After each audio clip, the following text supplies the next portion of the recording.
자, 이어지는 단원입니다. 20페이지 제3조 중개대상물까지 왔습니다. 자, 지금 좀 전에 여러분들 수업은 제1조 목적 그리고 제2조 용어의 정의를 공부했는데, 자, 목적에 관련되는 내용이 총칙에서 중요하다면 2조 용어의 정의는 반드시 출제되는 단원이었습니다. 그래서 용어의 정의는 반드시 출제되니까 그 한 문제를 위해서 유사 문제 여러분들 대여섯 가지를 정리했던 내용, 판례, 사례 그리고 기출문제 등을 보셨습니다. 자, 이어지는 제3조입니다. 중개대상물도 매년 한 문제가 출제가 됩니다. 여러분, 우리가 공부할 때 이렇게 했습니다. 제3조 중개할 수 있는 물건, 중개대상물에 대해서 공부를 하셨는데, 자, 개공사가 중개를 할 수 있는 물건은 뭐 테레비, 냉장고, 선풍기 이런 거 중개하지는 않겠죠. 자, 그래서 우리 법의 토, 건, 입, 광, 공이 중개대상물이고 이 5가지는 암기하셔야 됩니다. 토가 뭐였죠? 토지, 건, 건축물, 임목에 관한 법률에 따라 임목, 광, 광업재단, 공, 공장재단이 중개대상물이고 이 토, 건, 입, 광, 공은 5개 줘서 빠진 적이 한 번도 없습니다. 자, 이때 토지 건물을 한마디로 부동산이라고 합니다. 그래서 부동산은 중개대상물이다. 당연히 해당되는데 부동산만 중개대상물이다 하면 틀리죠. 입광공은 부동산이 아니면서도 부동산적인 성질이 있으니까 우리는 이것을 준부동산 이렇게 부르고 준부동산도 당연히 중개대상물이 해당하게 됩니다. 자, 그런데 이 준부동산이 약 20몇 가지가 있는데 모든 준부동산 하면 틀려요. 되는 준부동산은 보시다시피 3가지만 가능히 하죠. 그래서 모든 준부동산 하면 틀립니다. 자, 이때 이 토지 건물을 우리 민법에서 관리하는 민법상, 민법이 아니고 토지 건물은 민법에서는 토지 건물을 부동산이라 하지만 우리 중개사법에서는 입광공이 포함되어 있으니까 중개사법에서의 부동산은 광의의 부동산이다. 그래서 이 광의의 부동산이 중개대상물인데 여기 부동산에 관련된 토지 건물은 법률 제3조로서 정해져 있고 밑에 있는 준부동산은 대통령령, 시행령으로 정하는데 거의 우리 개공사들이 일어나는 중개 활동은 토지 건물에서 거의 다 거래가 일어나죠.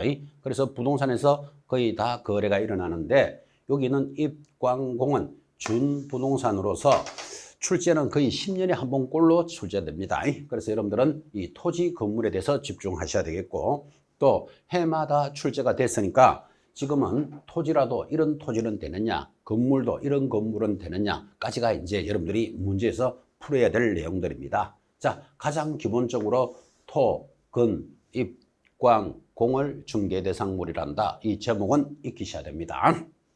자, 1번. 공유중개사 법령상 중개대상물에 해당되는 것을 찾으시오. 32회 때 출제 문제입니다.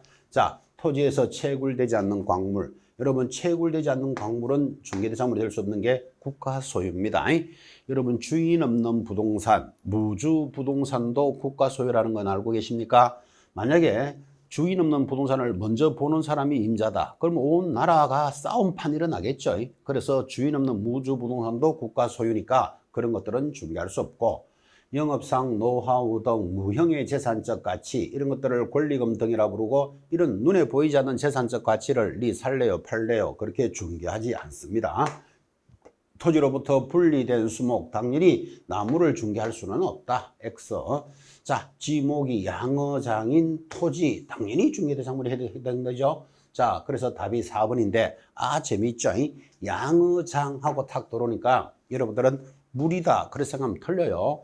여러분, 우리가 공부하는 28지목 28개의 토지 이름 중에서 양어장이 있습니다. 그래서 자, 양어장이라는 것은 물을 모아서 거기서 물고기를 기르는 곳이잖아요. 그죠? 토지 위에 물고기를 기르니까 우리는 그것을 양어장이라고 그럽니다.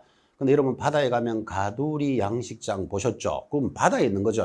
만약에 가두리 양식장 그랬으면 그건 당연히 중개대상물이 안 되는 거예요. 토지가 아니기 때문에. 자, 양어장인 토지 당연히 중개대상물이 됩니다. 그래서 답이 4번이 되겠죠. 자, 5번 주택이 철거될 경우 일정한 요건 하에 택지개발지구내 이주대책자 태지를 공급받을 수 있는 지위를 대토권이라 부르고 토지를 대신 받을 수 있는 권리 이런 권리를 살래요, 팔래요, 중개할 수는 없다. 그래서 자, 중개대상물에서 우리가 공부할 때는 토, 건, 익, 광, 공으로 공부하는데 문제는 이렇게 나오잖아요. 이런 토지는 되느냐, 이런 건물은 되느냐 이렇게 갑니다. 문제는 짧지만 아주 만만치 않았던 문제죠. 자, 중개대상물 해당되는 것 답이 4번이에요. 양어장을 물이라고 해석하는 게 아니고 28개 지목 중에 하나입니다. 자, 오늘 해당되는 것 답은 4번. 왜 틀렸다도 체크하셨고, 기출된 지문이니까 이런 문제는 당연히 제목 자체를 익히셔야 됩니다. 맞다, 틀렸다, 맞다, 틀렸다를 익혀나가야 됩니다. 2번 문제입니다. 자, 공인중개사법상 역시 중개대상물이 아닌 것을 찾아라. 미등기 부동산 당연히 중개할 수 있습니다. 우리는 무가 부동산도 미등기 건물도 전부 건물로 본다 이렇게 공부합니다. 미등기 무가 건물 중개할 수 있습니다. 자, 2번 토지거래 허가 구역 내의 토지 당연히 중개할 수 있습니다. 토지거래 허가 받으면 될 거 아니라 그죠? 토, 건, 입, 광공에 해당되죠. 동호수가 특정된 장내에 건축될 건축. 자, 장내 아직도 물건이 없는 건물도 있어요. 장내 건축물을 뭐라 부른다? 분양권이라 부르고 분양권 당연히 중개할 수 있습니다. 임목에 관한 법률에 따라 임목 중개대상물이죠. 토, 건, 입, 광공의 임목에 해당되고 이 제목만 알아도 해결해. 임목이 뭐냐? 몰라도 된다는 개념이잖아 지금 그죠? 그래서 제목은 기억하셔야 됩니다. 토, 건, 입, 광공. 자, 아닌 것 답은 5번. 가식, 대충 가짜로 심어진 나무라는 뜻이에요. 그러니까 정확하게 심지 않고 듬성듬성 심어진 나무 부동산으로 볼 수는 없다. 당연히 가식의 수목을 중개할 수는 없다. 가장 기본적인 문제이기도 합니다. 아닌 것 답은 5번. 그런데 자주 출제했습니다. 이 내용들이 하나하나 개념을 보시면서 된다, 안 된다를 익혀나갑니다. 자, 3번 지문입니다. 공인중개사 법령상 중개대상물에 해당되는 것을 찾으시오. 1번 도로 예정지인 사유지. 자, 여러분 도로 예정지인 사유지, 지 토지잖아 그죠? 당연히 중개대상물이 됩니다. 자, 20톤 미만의 선박, 이것을 개공사가 살래 팔래 그럴 순 없죠. 선박 X. 그러면 왜 이런 문제가 자주 나오는가 하면 20톤 미만의 선박도 준부동산입니다. 등기가 되기 때문에 이거 중개할 수 있느냐를 묻는 거예요. X. 3번 임시로 설치한 컨테이너 박스나 암석, 토사, 컨테이너 박스, 암석, 토사 이런 것들을 부동산으로 볼 수는 없다. 특히 컨테이너 박스는 이동하기도 쉽죠. 동산입니다. 4번 분양 예정자로 선정될 수 있는 지위를 가리키는 아파트 입주권 들어오면 중개대상물이 되지 않습니다. 자, 이 입주권을 공부할 때는 좀 전에 했던 내용하고 비교하죠. 분양권은 중개대상물이 된다. 입주권 때문에 X입니다. 5번 공장재단과 분리된 공업소유권 중개대상물이 아니죠. 여기서 조심할 것. 자, 공장재단은 중개대상물이잖아요. 이 공장재단에서 분리가 되었다. 분리가 된 저기는 공업소유권으로 돌았지만 분리가 된 건물, 토지, 뭐가 들어오면 당연히 중개대상물이 안 됩니다. 공장재단은 재단 전체를 한 개의 부동산으로 봅니다. 지금 익히셔야 됩니다.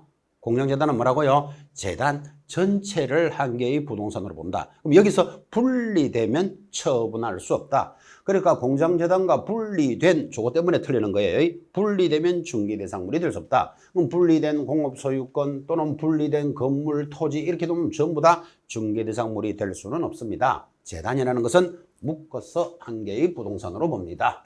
자, 그래서 해당되는 것은 몇 번? 1번 이렇게 들어왔고, 여러분 사유지는 당연히 중개대상물이 되죠. 그런데 도로 중에서 공도로는 중개대상물이 되지 않습니다. 이 공도로도 토지지만 여러분이 밖에서 만나는 예를 들면 아파트, 아스팔트 길이죠. 국가가 관리하기 때문에 그 공도로는 토지라도 중개대상물이 되지 않습니다. 그래서 사유지 되고, 사도 예를 들어서 도로입니다. 사도는 개인 도로죠, 그죠? 중개대상물이 됩니다. 개인의 사건이 설정되어 있으니까. 그렇지만 사도도 중개대상물은 되지만 여러분들이 사도 사겠습니까? 앞으로 길밖에 안 된다는데 집도 못 짓고 공장도 못 짓고 식당도 못 짓잖아, 그죠? 근데 사도는 토지로서 중개대상물은 된다 그 말이에요. 그래서 조심할 거, 공도로 안 되지만 사도 된다. 방금 문제에서 도로 예정지도 중개대상물은 됩니다. 여러분 도로 예정지도 살 이유가 거의 없죠. 앞으로 도로가 될 예정이면 토지를 개발할 수가 없죠. 그죠? 그렇지만 중개대상물은 된다. 그 개념에서 정리한 겁니다. 자, 그래서 해당되는 것 사유지 1번 되죠. 나머지들은 왜 안 된다도 정리해 봤습니다. 자, 4번 문제죠. 공인중개사법상 중개대상물에 대한 설명입니다. 역시 틀리는 것을 찾으시오. 의제부동산은, 자, 이때 의제부동산을 다른 말로는 준부동산, 같은 말로 씁니다. 부동산으로 봐준다, 그런 뜻이죠.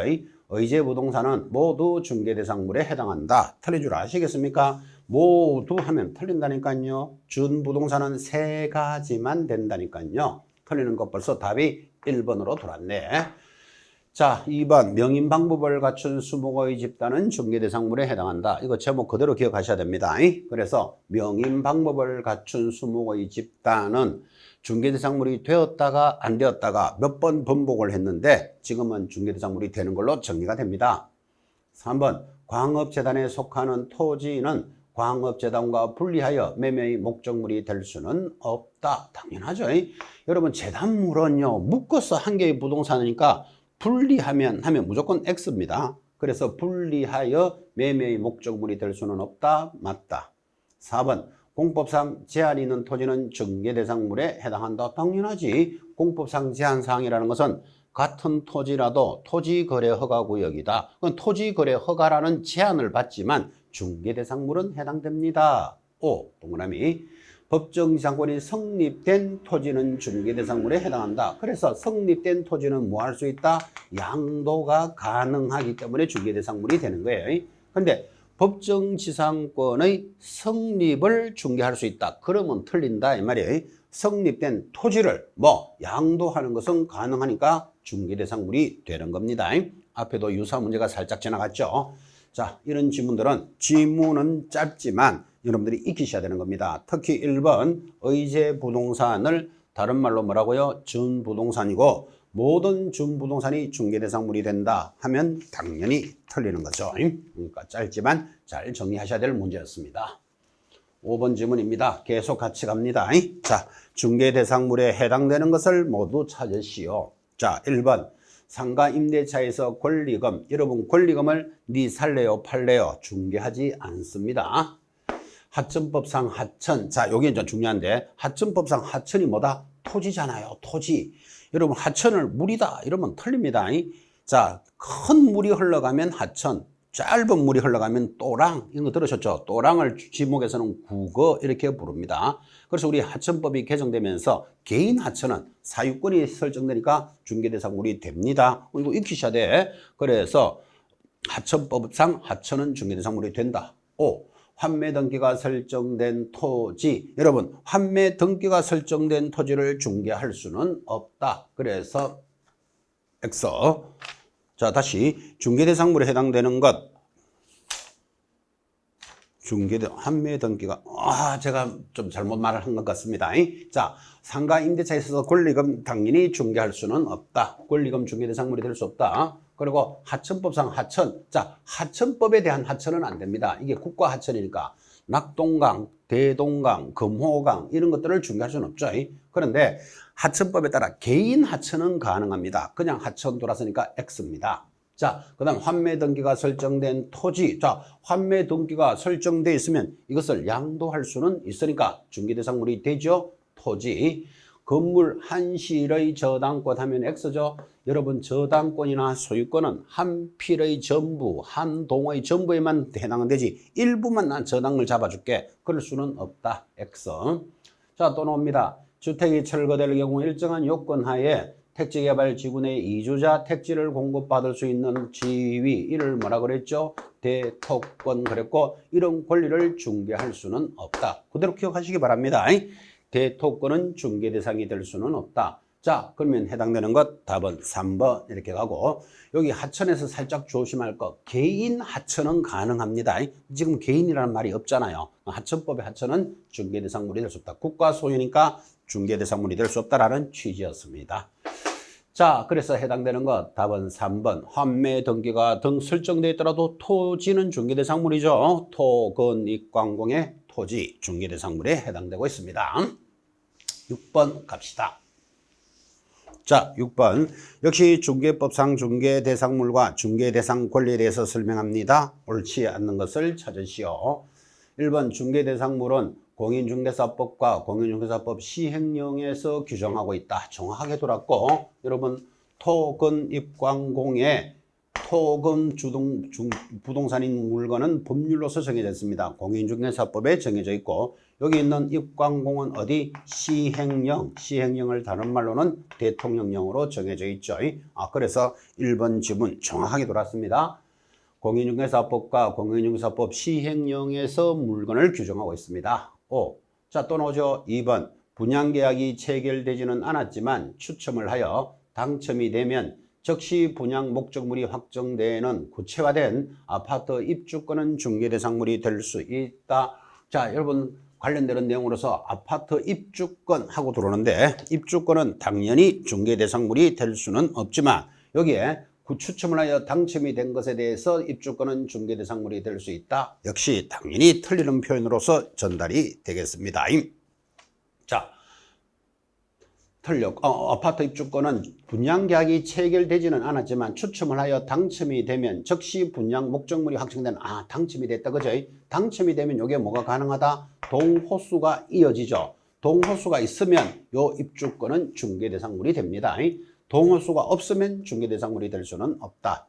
자, 3번. 무허가 건물도 중개대상물이 될 수 있다. 무허가 건물, 미등기 건물도 당연히 중개대상물이 될 수 있습니다. 4번. 사건이 소멸된 포락지. 자, 포락지도 땅이죠. 땅이지만 사건이 소멸되었다. 그럼 사건이 소멸되었다라는 말은 국가 소유죠. 중개대상물에 해당하지 않는다. 자, 5번. 저작권 등과 상표권 등 재산적 가치가 있으므로 중개대상 권리에 해당한다. 이런 것들을 우리는 무체재산권이라 그럽니다. 여러분 눈에 보이지 않는 권리로서 저작권, 상표권 이런 것들, 공업 소유권 이런 것들을 중개할 수는 없다. 자, 그래서 옳지 않는 것 답은 5번 이렇게 갑니다. 자, 1, 2, 3, 4 반영되는 것으로서 잘 정리하시고, 특히 무허가 미등기 건물도 중개대상물이 될 수 있다는 것은 아주 중요한 모습이죠. 자, 그렇게 해서 옳지 않는 것 5번 이렇게 갑니다. 7번 들어왔습니다. 자, 공인중개사법상 중개대상물에 대한 설명입니다. 옳은 것을 찾으시오. 같은 문제들이 유사한 문제가 계속 전달되고 있죠. 1번. 한필 토지 일부에 대한 임대차는 중개사법 제2조 제1호의 중개대상이 될 수 있다. 여러분 중개대상물에 대하여 거래 당사자 간의 중개를 하는 물건 중에서 그 2조 1호가 중개죠.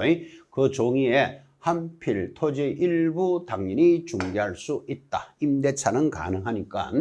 자, 그래서 한필 토지 일부에 대하여 중개사법 제2조 1호 중개의 대상이 될 수는 없다 하니까 틀렸다, 그죠? 될 수 있습니다. 왜 없다 때문에 일단 X. 자, 2번. 명인방법을 갖춘 20개의 집단은 저당권의 공시도 가능하게 중개대상물의 목적이 될 수 있다. 또 X다, 그죠? 여러분 명인방법을 갖춘 20개의 집단은 중개할 수 있습니다. 그건 중개대상물이 됐다가 안 됐다가 바뀌었지만 중개대상이 되는데 저당권을 설정할 수는 없다. 왜? 명인방법을 갖춘 20개의 집단은 등기가 되어 있는 것이 아니고 등기된 효과를 가지고 있는 거죠. 그 등기된 효과가 있는 것을 중개할 수는 없다. 등기가 되어야만 저당이 설정되니까 그 말이에요. X. 자, 3번. 동호수가 특정되지는 않았지만 이미 건축이 완료된 아파트 중개대상물인 건축물에 해당한다. 뭐 당연하죠. 건축물이 완료가 된 아파트 중개대상물인 건물에 해당할 것입니다. 4번. 공장 및 광업재단 저당법상 광업재단은 소유권만 공시되므로 저당권의 목적이 될 수 없다. X. 여기 있는 대통령령에 있는 물건 3가지 임목, 광업재단, 공장재단은 소유권 등기를 함으로써 뭐 하는 데 목적이 있다? 3가지 목적의 특징 전부 다 저당권을 설정할 수 있다. 이렇게 되어 있습니다. 그런데 4번 저당권의 목적이 될 수 없다 했으니까 X. 5번. 가압류된 토지는 사법상 거래가 불가능하므로 이것도 틀린 말이죠. 여러분 가압류가 되어 있으면 사고 파는데 부담스럽지만 불가능하지는 않죠. 가압류되어 있거나 가처분되어 있는 물건 사고 팔 수는 있다. 중개대상물이 될 수 없다 때문에 X. 부담스럽지만 중개대상물이 될 수 있을 것입니다. 자, 그래서 옳은 것은 몇 번? 3번 정도로 갑니다. 뭐 이 정도는 여러분들이 지금 중개대상물에 대해서 한 문제가 출제되니까 반드시 된다, 안 된다, 된다, 안 된다를 지문 하나하나로 가볍게 접근하셔도 됩니다. 크게 이해할 필요도 없는 단원이죠. 자, 8번은 이제 출제, 7번 했죠. 됐고. 자, 8번은 출제됐던 지문입니다. 출제됐던 지문을 가지고 또 여러분들이 확인을 한번 해봅시다. 자, 공인중개사법상 중개대상물에 해당되는 것을 모두 고르시오. 다툼이 있으면 판례에 따르겠다. 그랬습니다. 1. 동호수가 특정되어 분양계약이 체결된 아파트 분양권. 분양권 하면 당연히 중개대상물 된다 그랬습니다. 5. 기둥과 지붕 그리고 주벽이 갖추어진 신축 중인 미등기 상태의 건물. 미등기 건물도 건물로 본다. 우리는 무가 건물도 건물로 봅니다. 당연히 중개대상물이 됩니다. 3번 아파트 추첨기일에 신청하여 당첨이 되면 분양 예정자로 선정될 수 있는, 자 여러분 추첨기일에 신청해서 그랬죠. 입주권 하면 중개대상물이 되지 않습니다. 분양권 하면 된다. 입주권 하면 안 된다. 이렇게 기억하시고, 여기 입주권에서 살짝 조심하는 것, 재개발 입주권이 들어와요. 요 재개발 입주권이 들어오면 당연히 중개대상물이 됩니다. 도시 및 환경정비법, 도정법 또는 도시개발법에서 도정법상의 재개발 입주권은 중개할 수 있다. 이거는 부동산 거래 신고 대상이기도 합니다. 그런데 그냥 입주권 하면 X예요. 자, 또 나오죠. 리얼. 주택이 철거될 경우 일정한 요건 하에 택지개발지구 내에서 이주자 택지를 공급받을 수 있는 지위인 대토권, 지금 안 된다고 지금 몇 번째 만나고 있죠. 그래서 기출된 문제들은 기출된 내용으로서 잘 봐주시기 바랍니다. 해당되는 것 모두 몇 번? 기역, 니은. 그래서 답은 1번 이렇게 가는데, 자 이게 이제 우리 33회 때의 수준의 문제입니다. 33회가 중요한 게 아니고 중개대상물에 대한 제3조의 문제는 무조건 출제가 되니까 반드시 여러분 단순스럽게 된다, 안 된다, 된다, 안 된다 그렇게 익혀나가시면 되는 문제죠. 자, 지금부터 이제 살짝 좀 어렵습니다. 임목 등 준부동산에 관련되는 문제가 출제가 되는데 약 10년에 한 번꼴로 출제되죠. 요 문제가 나올 때가 좀 어렵지만 여러분들은 그래도 10년에 한 번꼴로니까 출제 안 될 수도 있죠. 그래서 토지 건물에서 출제가 되었다. 그러면 쉽게 놓은 거고, 입광공은 지금 주어져 있는 문제들만 충분히 소화시켜도 대비할 수 있습니다. 현장에서 입광공은 많이 거래하는 물건이 아니죠. 그래서 출제 빈도도 뚝 떨어집니다. 자, 그 중에서 첫 번째 물건, 임목에 관한 법률입니다. 틀리는 것을 찾으시오. 자, 1번 임목이란 설명해 줍니다. 토지에 부착된 수목의 집단으로서 소유자가 이 법에 따라 소유권 보존 등기를 받은 것을 말한다. 그래서 이 세 가지 물건은 입광공은 전부 등기를 함으로써 뭐 하는 데 목적이 있다? 저당권을 설정하는 데 목적이 있습니다. 당연히 보존 등기를 받은 것을 말한다. 2번 임목 소유자는 토지와 분리하여 임목을 양도하거나 저당권의 목적으로 할 수는 있다. 당연하지. 별도의 부동산이다 이 말이에요. 그래서 우리나라는 토지와 건물은 별도의 부동산이다. 이거 아시죠? 그래서 나무 임목도 토지와는 별도의 부동산이 될 수 있다는 취지. 3. 토지 소유권 또는 지상권의 처분의 효력은 임목에 영향을 미치지 않는다. 이렇게 기억하셔야 되죠. 여러분 이 임목이 서 있는 나무가 저당을 설정했는데 만약에 돈을 못 갚아줬어요. 그럼 돈 빌려준 사람이 당연히 그 나무를 담보 잡고 돈을 빌려줬으니까 돈을 안 갚아주면 경매 진행하겠죠. 자, 경매를 진행하면 누군가 그 물건을 낙찰받았을 거예요. 근데 나무라는 성질은 타인의 토지에 꽂혀 있으면 내가 재산권 행사를 못 하잖아요. 그래서 내가 낙찰받았으면 그거를 잘라서 가져가야지 재산권 행사가 되죠. 그래서 토지 소유권이나 지상권을 처분할 때는 그 임목에 영향을 미치지 않는다라고 익히셔야 된다. 그래야지 그 물건을 내가 낙찰받을 수 있는 거잖아. 그죠? 자, 그래서 미친다 때문에 틀린 것 3번. 4. 임목을 목적으로 하는 저당권의 효력은 임목을 베어낸 경우 그 토지로부터 분리된 수목에 대해서도 당연히 영향을 미칩니다. 자, 여기 미치지 않는다 때문에 틀렸고, 요거는 미친다가 맞죠? 한 번은 영향을 끼친다, 끼치지 않는다, 끼친다를 스스로 의식해 놓으셔야 됩니다. 그래서 임목을 베어낸 경우에는 분리된 수목에 대해서도 영향을 끼친다라는 개념을 잘 보시고, 5번 소유권 보존 등기를 받을 수 있는 수목의 집단은 이 법에 따른 임목등록원부에 등록된 것으로 한정됩니다. 당연히 임목으로 등기를 할 때에는 반드시 등록원부에 등록을 하고 하게 되어 있습니다. 자, 그래서 틀리는 것 3번인데 요 임목이라는 대통령령에 있는 물건들이 비교적 좀 까칠하죠. 이어지는 광업재단, 공장재단도 마찬가지예요. 출제 빈도는 떨어지지만 나오면 살짝 까칠할 거니까 우리 교재에 있는 물건 문제 정도로서 해결을 해 나가도록 합니다. 자, 임목에 대해서 하나 더 공부해 봅시다. 역시 준부동산인 임목에 관한 법률 그리고 공장 및 광업재단 저당법 등 준부동산에 대해서 성질을 설명하고 있습니다. 틀리는 것을 모두 찾으시오. 자, 기억, 등기관은 이미 등기되어 있는 토지에 부착된 수목에 대하여 소유권 보존 등기를 하였을 때는 임목의 구분 등기를 하였을 때의 토지 등기 기록 중 얼구에 임목 거래 등기를 표시한다. X예요. 자, 여러분, 임목에 대해서는 문제를 물었다. 그러면 그 나무가 서 있는 토지 등기부 어디 표제부의 취지가 기재된다. 이게 임목의 90%입니다. 자, 지금 기억합니다. 임목은 어디에? 토지등기부 표제부에 기록이 된다. 지금 뭐 얼구 이런 소리 하고 있으니까 틀렸다 이 말이에요. 자, 니은 임목을 저당권의 목적으로 하는 자 그 임목에 대하여 보험 즉 뭐 농협조합법, 산전조합법에 따른 공제 이러면 보험이나 공제는 같은 말이죠. 포함하여야 가입하여야 한다. 오해요. 자, 여러분 임목이라는 것은 살아있는 물건이잖아. 그죠? 나무가 살아있습니다. 그 임목을 살아있는 물건을 저당담을 때는 이 나무가 나중에 말라 죽을지 산불에 나서 타 죽을지 그러니까 담보물이 없어질지 알 수가 없잖아. 살아있는 물건이니까. 그래서 이런 살아있는 물건에 저당을 하려면 반드시 뭐 보험이나 공제에 먼저 가입하여야만 저당을 설정해 주겠다라는 취지예요. 이거 하나 기억해요. 임목을 저당권을 설정할 때는 보험이나 공제에 가입한다. 오.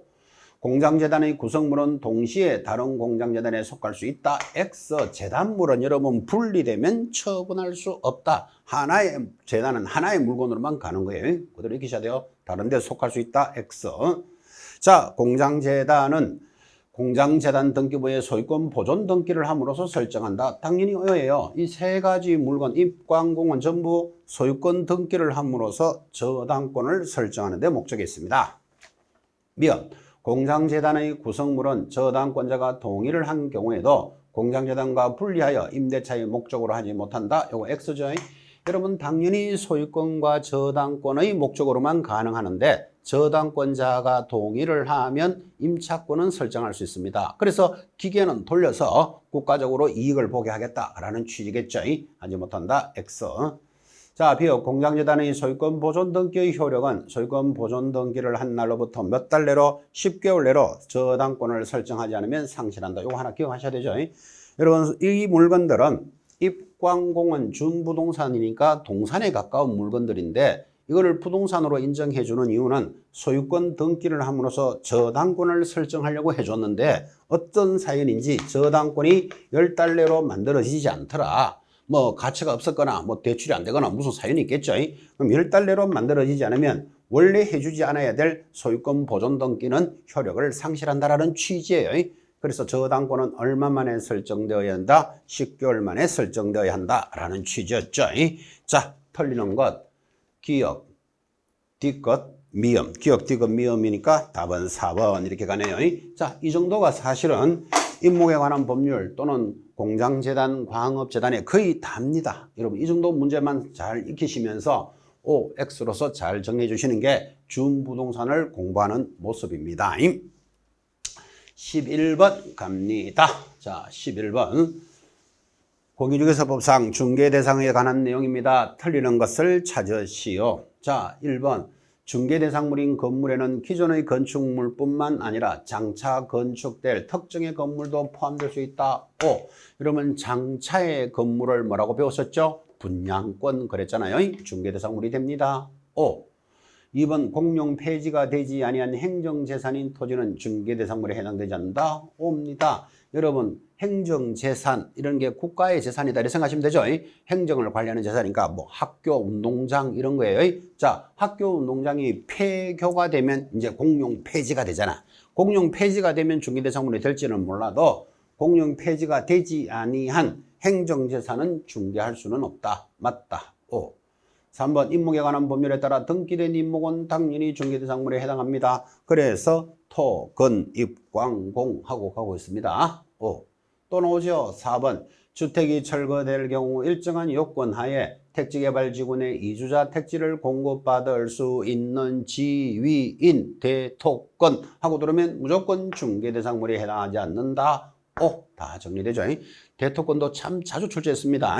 대신 토지를 받을 수 있는 권리, 그걸 대토권이라고 부르는데, 여러분 대토권에 대해서 설명하라 이런 문제 절대로 나오지 않습니다. 대토권 하면 중개대상물이 될 수 없다. 5번 중개의 정의에서 말하는 그 밖의 권리의 저당권은 포함되지 않는다. X죠. 저당권이 중개에 해당한다는 건 굉장히 중요한 문제예요. 아예 기억하셔야 돼요. 저당권 그 밖의 권리로서 중개할 수 있다. 이 물건의 중개대상물이 될 수 있다는 것을 판례로 인정해 주는 겁니다. 자, 그래서 해당되지 않는다 했으니까 틀리는 것은 5번 이렇게 갑니다.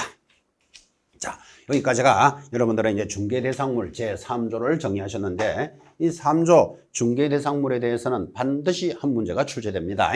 지금까지 시험에서 빠진 적이 없었고, 가장 가볍게 나올 때 토, 근, 입, 광, 공 5가지 물건의 제목부터 기억해 놓으셔야 돼요. 요게 5가지니까 쓸데없는 거 하나 그러놓고 아닌 거 참 출제도 많이 했겠죠. 그랬던 문제들이 지나갔습니다. 자, 중개대상물 가볍게 출제될 것이고 조심해야 될 부분들을 위주로 정리를 해봤습니다.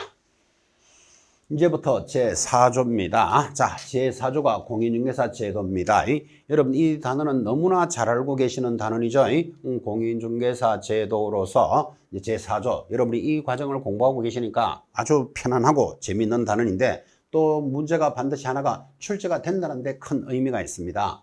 자, 공인중개사 제도에 대해서 이 부분은 시험 방법, 응시 자격과 비교적 좀 까칠한 부분이 정책심의위원회입니다. 잘 정리해야 되고 단독 문제와 결격 사유의 연관 문제가 출제될 수 있으니까 보다 정밀한 학습을 요한다 하고 첫 시간이니까 정리했는데, 이 공인중개사 자격 제도는 여러분 편안하게 갈 겁니다. 자, 편안하게 가되 어디를 좀 잘 봐야 된다. 정책심의위원회는 좀 잘 봐야 됩니다. 이렇게 요구했습니다.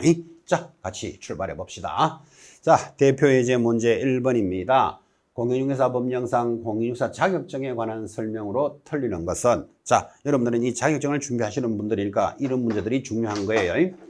자, 1번 시도지사는 공인중개사 자격 시험 합격자 결정 공고일로부터 2개월 내로 시험 합격자에게 자격증을 교부해야 된다. 요거 2개월 때문에 틀렸습니다. 1개월 내로 교부합니다. 우리 이렇게 공부한 적 있죠? 자, 여러분 열심히 공부하셔서 원래 10월 28일 시험에 응시할 겁니다. 그럼 법에서 한 달 뒤면 11월 28일 합격자를 발표하도록 되어 있고, 법에서 합격자 결정 공고일로부터 얼마 1개월 내로 자격증을 교부하라 이렇게 되어 있죠. 합격자 결정일로부터 1개월. 그래서 여러분한테 내내 이야기할 때 지금 수험생을 공부를 하고 계신 여러분들은 원래 12월 1일이면 반드시 자격증 따는 분이 나온다 그랬죠. 12월 1일 자격증을 받고 간단하게 실무 교육을 받으면 올해 연말까지 반드시 개업해서 사장님이 되는 분이 나올 겁니다. 드디어 개공사가 되었다 이렇게 출발을 한다 그랬고, 합격자 결정일로부터 1개월 내로 지급하는데, 지금 합격자 결정일로부터 2개월도 틀렸지만 시험일로부터 1개월 내로 교부한다. 이것도 틀려요. 조심하셔야 돼요. 합격자 결정 공고일로부터 1개월로 지불합니다. 자, 그래서 틀린 것 바로 1번 들어왔습니다. 기출된 지문이었으니까 공부합시다. 2번 공인중개사 자격증 재교부를 신청하는 자 재교부 신청서를 누구에게? 자격증을 교부한 시도지사에게 제출합니다. 정확하게 말했고, 여러분 자격증에 관련되는 것은 모두 교부한 시도지사입니다. 여러분이 자격증은 서울에서 받았지만 경기도에 가서 일할 수도 있잖아, 그죠? 그럼 재교부는 경기도에서 일한다고 경기도지사한테 가는 거 아니다 이 말이에요. 교부한 시도지사. 5. 3번 공인중개사 자격증 재교부를 신청하는 자 해당 지자체 조례가 다 정하는 바에 따라 수수료를 납부합니다. 그래서 증 받을 때마다 수수료 냅니다. 우리는 이를 행정수수료고 등록증이든 자격증이든 재교부 받을 때 수수료 있습니다. 4번 공인중개사는 유상, 무상을 불문하고 자기 자격증을 양도하여서는 아니 된다. 당연하죠. 유상, 무상이라는 게 자격증을 돈 받고 빌려주는 거 유상, 돈 안 받고 그냥 쓰라 이거 양도를 무상이라는데, 우리 중개사법에서는 돈 받았거나 안 받았거나 양도 대여를 금지합니다. 하여서는 아니 된다. 5번 공인중개사 아닌 자가 공인중개사라는 명칭을 사용하게 되면 얼마? 1년 징역 1,000만 원 벌금. 이를 유사명칭의 위반이라 그러죠. 항상 자격증이 있는 곳에는 이런 제도가 있죠. 자, 공인중개사도 아니면서 나 공인중개사요 하는 것을 유사명칭이고 적발되면 1년 이하의 징역 1,000만 원 이하의 벌금인데 이 5번 지문도 우리가 기본 수업할 때마다 전달했지만 잘 시험에 나옵니다. 별것도 아닌 것 같지만 공인중개사 아닌 자 유사명칭 얼마? 1년 징역 1,000만 원 벌금. 자, 자격증을 양도나 대여 빌려주는 거 얼마? 1년에 1,000만 원. 그래서 자격증에 관련되는 제도는 형벌이 1년에 1,000. 단순하지만 시험에 굉장히 잘 나옵니다.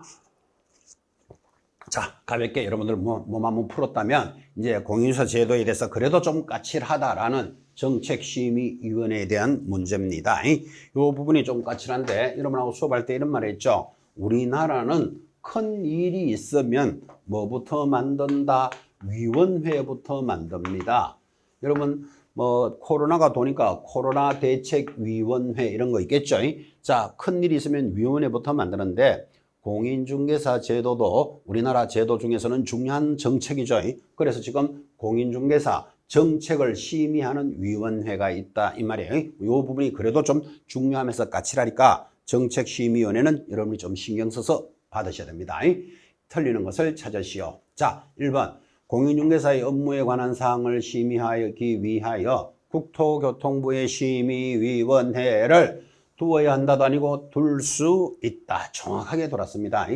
여러분 이런 단어는 국토교통부에 둔다는 것은 당연히 공부하면서 국토교통부에 두어야 한다 하면 틀려요. 둘 수 있다. 오. 자, 2번 심의위원회에서 심의한 사항 중 공인중개사의 시험 등 공인중개사 자격 취득에 관한 사항의 경우에는 특별시장, 광역시장, 도지사에게 따라야 한다. 그래서 심의위원회가 결정을 하면 자격 취득에 관한 사항은 시도지사는 반드시 따라야 한다라고 되어 있습니다. 5. 4번 심의위원회 위원장은 국토장관이 된다. 요거 X다 그죠? 자, 위원장은 누가 됩니까? 국토교통부 제1차관이 됩니다. X.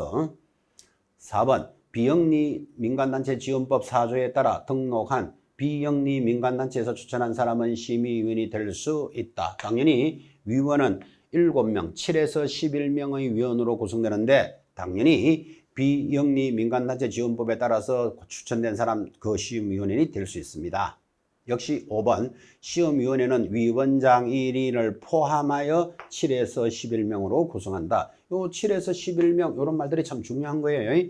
이게 그 위원장은 국토교통부 제1차관이 되고 위원들은 전문가로서 7명에서 11명으로 구성을 하는데 이게 들을 때는 쉽지만 여러분들 나중에 11에서 13명, 11에서 19명 막 이런 식으로 문제를 건다니까요. 그래서 여러분 기억하실 때는 중개사법에서 7에서 11이라는 숫자를 고정하기 위해서는 중개사법 전화번호가 아니고 생일이 7월 11일이다. 이렇게 기억하시기 바랍니다.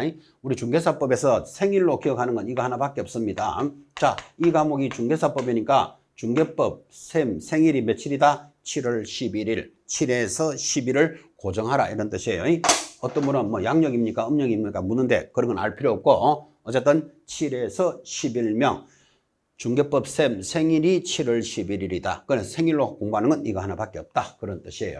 자, 그래서 틀리는 건 몇 번? 3번. 그렇게 정리했습니다. 정책심의위원회는 비교적 중요합니다. 까칠하기도 하고. 문제 하나 더 해볼까요? 자, 공인중개사 법령상 심의위원회 심의 의결 사항이 아닌 것을 찾으시오. 답이 자격 취소에 관한 사항. 이런 심의하지 않습니다. 자, 자격 취소는 양도하거나 대여하거나 부정하게 취득하면 취소가 되니까 자격 취소 사유 양대로 부정을 징하게 하면 취소된다. 자, 취소 사유 중에서 양도, 대여, 부정하게 취득하거나 정지받은 자가 업무를 행하거나 중개사법을 위반하여 징역형을 받으면 취소됩니다. 자, 그러면 취소가 이런 사유가 있지만 이런 것들을 정책심의위원회에서 관리하지 않습니다. 그러면 정책심의위원회에서 관리하는 것은 뭐다? 자격을 취득하는 것에 관한 사항. 자격을 취득해야 중개업을 할 수 있고 중개업을 해야 중개보수를 받습니다. 보수를 받고 일하다가 손해를 입히면 손해배상 책임에 관한 사항을 심의하니까 아닌 것은 답이 이제 5번인데 여러분 이 단어는 4개이기 때문에 여러분한테 수업할 때마다 이렇게 했어요. 자, 정책심의위가 심의위원회에서 심의하는 사항은 아주 중요한데 자, 중, 보, 손을 심의한다. 자, 앞글자를 따서 공부하는 것도 중요하지만 스토리로 익히시라 그랬죠. 자, 중, 보, 손 이렇게 해도 좋지만 자, 해놓고 자가 뭔데요? 자격 취소에 관한 사항 이런 문제 들어오면 틀리잖아 지금 그죠? 그래서 심의하는 사항 4가지는 여러분에게 가장 중요한 걸 심의합니다. 그래서 여러분들은 스토리로 기억하기를 지금 여러분 현장에 지금 현재 제일 중요한 게 뭐예요? 자격을 취득하는 거잖아. 그것 때문에 이 공부를 하고 계시잖아. 그죠? 자격을 취득해야만 중개업을 할 수 있고 중개업을 해야만 중개보수를 받을 수 있습니다. 보수를 받고 일하다가 손해를 입히면 손해배상 책임에 관한 사항을 여기에서 심의한다. 아, 그래서 심의사항 4가지는 스토리로 기억을 하시라고요. 자, 중, 보, 손 앞글자를 따서 익혀도 되지만 자, 그래서 원래 여러분들 이 심의위원회에서 중요한 건 손해배상 책임에 관한 것 원래 하나 정했죠. 원래 법에는 얼마? 업무 보정 설정이 2억이었습니다. 공인중개사는 1억이었는데 자, 올해부터 여러분부터 법에는 얼마 가입하고 4억, 공인중개사는 얼마 가입하고 2억으로 변경해라 라고 손해배상 책임에 관한 사항을 원래 결정해 놨죠. 이런 것들이 하나가 여러분에게 전격적으로 영향을 끼칩니다. 여러분 중개보수가 얼마가 되었다. 이거 여러분 굉장히 중요한 모습 아닙니까? 10억짜리 아파트를 팔면 예전에는 수수료가 2천만 원이었는데 요즘 아파트 가격이 너무 올라서 너무 높더라. 그래서 1,000만 원으로 내리겠다. 이런 보수를 변경하는 건 여기서 결정한다니까요. 그 다음 중개업의 육성 그리고 자격 취득에 관한 사항. 자격자 올해 시험이었고 내년에 2년마다 한 번씩 치겠소. 이런 거를 여기서 심의합니다. 여러분한테 절대적인 영향을 끼치죠. 절대적 평가에서 지금부터는 시험 합격자를 상대평가하겠소. 이런 것들을 여기서 결정한다 이 말이에요. 그러니까 자격 취득에 관한 사항이 여러분한테 얼마나 중요하냐 이 말을 느끼시면서 자, 심의사항은 그냥 암기하는 게 아니고 스토리로 기억합니다. 여러분에게 제일 중요한 걸 심의한다. 뭐? 자, 자격 취득에 관한 사항 여러분 중요하다는 거 익히시겠죠? 자격을 취득해야 중개업을 할 수 있고 중개업을 해야 중개보수에 관한 보수를 받을 수 있습니다. 보수를 받고 일하다가 손해를 입히면 손해배상 책임에 관한 사항을 여기서 심의한다. 그래서 가장 중요한 것 4가지 여러분에게 중요한 것들을 심의한다를 스토리로 공부합니다. 지금은 자격 취소에 관한 사항을 답으로 돌았지만 공인중개사 자격증 교부에 관한 사항 이런 거 심의한다 이렇게 막 들어오면 정신 못 차립니다. 그래서 4가지를 스토리로 준비합니다. 자, 10분 쉬었다가 3번 문제부터 다시 제4조 정리하도록 하겠습니다. 10분 쉬었다 갑니다.